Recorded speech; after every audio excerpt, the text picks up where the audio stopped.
Leading up to the pre-fight breakdowns for Jamel Charlo versus Canelo Alvarez, we're going to be looking at some good fight moments from them and analyzing some of their best moments in their career up until this point recently, so we can get some aspects of their style down and then get into the pre-fight breakdown right before the fight happens. So in this particular instance, we're looking at moments in this fight with Billy Joe Saunders and how we got to the point where Canelo broke his face. So let's get straight into it. First of all, when I say I'm looking at moments, I'm looking at a bunch of aspects about Canelo that he needs to bring to the table to be successful.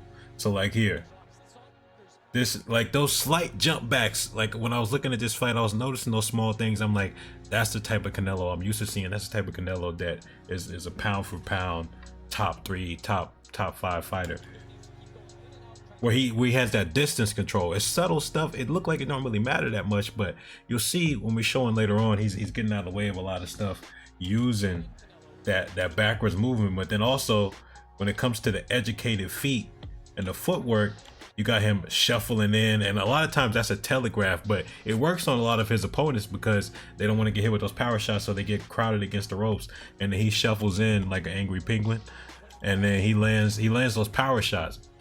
And then here's another important part is, back in the day when I made that video talking about Canelo, I was like, the head movement isn't just for defense, it also sets up offense. So this is like the slip counters and stuff like that, where he sees that jab, slips to the outside, lands the right hand, that type of stuff.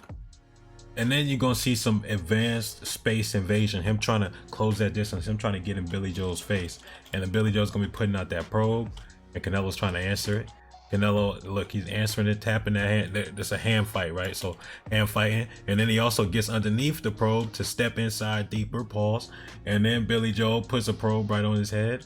This is sounding a little bit weird, but you understand what we mean. And then right there, that stuff. So he's smacking that hand down. You see him do that a lot because Billy Joe is trying to control the range, trying to control the distance, trying to put traffic out there to stop Canelo from coming in, and Canelo has to deny that so that he can make his way inside. And then again, look at him being light on his feet.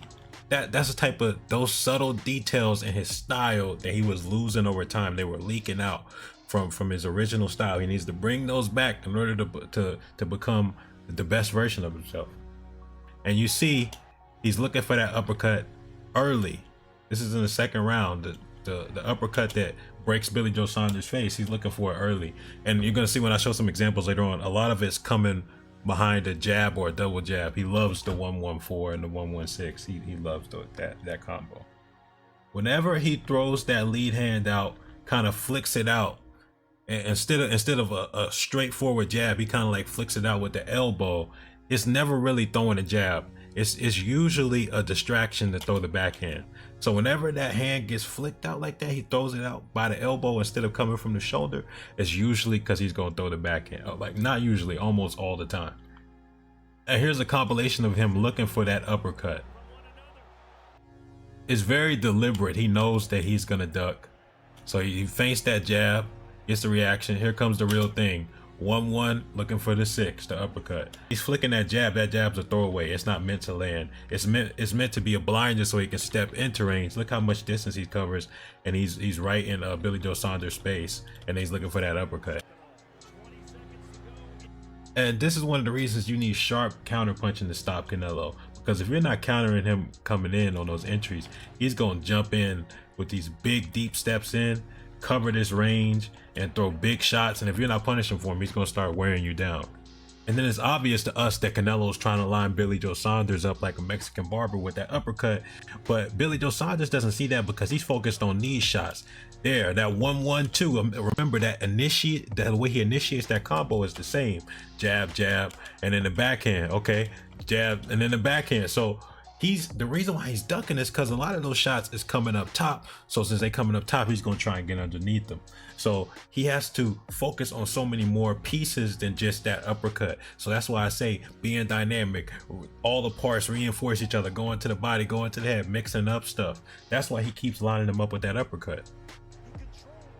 And the reason why I look at all these moments, at least in the context of this fight, is because, like for example, this stab to the body, this is, when you think about chess, you got the beginning, you got the middle, you got the end game. But the end game is set up by what happens before everything else, right? So when you start getting punished to the body, you start slowing down, your reactions become more predictable, so on and so forth. And then also switching up targets, making the opponent guess. Everything plays off of each other. It's an orchestra of pieces that build up to the final conclusion. I just wanted to take a look at a moment that I thought was actually pretty good from Billy Joe Saunders. It was subtle, but he kind of trapped Canelo here. He baited him. So what he's going to do is he's going to slide his foot back. And when he does, he knows Canelo is going to try and invade that space that's left there. And as soon as Canelo comes in, he times him with a jab. And then he comes with a double jab after, as Canelo still closing the distance. That's a good moment. But then the other piece that's interesting is, what's Canelo doing? Looking for the uppercut. When Billy Joe throws that lead hand, he's either throwing a hook or a jab with it. He's going to duck down to escape what's coming after. And Canelo knows that. He's looking for that uppercut. Talking about that uppercut, before it was deliberate, him trying to set it up with the 1-1, the double jab, all that. And now it's automatic. Anytime he expects Billy Joe Saunders to duck, that uppercut is coming. It's automatic now. This is another example of him slipping that lead hand, the jab this time, to look for that uppercut. So you know this is round 6 and he catches him in round 8. So you know that now it's not just a combo for the uppercut where he steps in 1-1-6. It's now a counter shot, and the counter shot is what gets him in the situation to break Billy Joe Saunders' face. And then unlike most of the previous shots we shown where he's trying to counter that duck that Billy Joe Saunders like to do, this one is unique. First of all, Billy Joe Saunders jumps in, overextends, and he's instantly sliding his head down to get out the way. So you don't just have the uppercuts momentum, you have the momentum of Billy Joe Saunders' face colliding with Canelo's hand at the same time, which is why he shatters his face, and the damage there is crazy if you go look it up. You can always tell an orbital bone gets broken by the instant swelling. So you see Billy Joe Saunders' eye instantly starts blackening. That's a sign of orbital bone breakage, because normal trauma to the flesh and the skin and the muscles and stuff like that takes several rounds. The orbital bone takes a few seconds. So that is all. Well, I am going to talk about the schedule. So this week is going to be busy. Probably going to upload a lot. I'm going to upload a lot of videos. I'm not going to say how much, but I'll be covering kickboxing. I think kickboxing, some boxing stuff this weekend, also some UFC stuff, and then obviously I'm gonna release the Jermell Charlo fight, the Jermell Charlo video over probably like Tony Harrison or something like that. They're gonna keep dropping stuff, and then next week is gonna be probably getting into pre-fight breakdowns for Canelo versus Jermell, and then the big fight will happen, and then we'll go from there. All right, Immortality Serum out.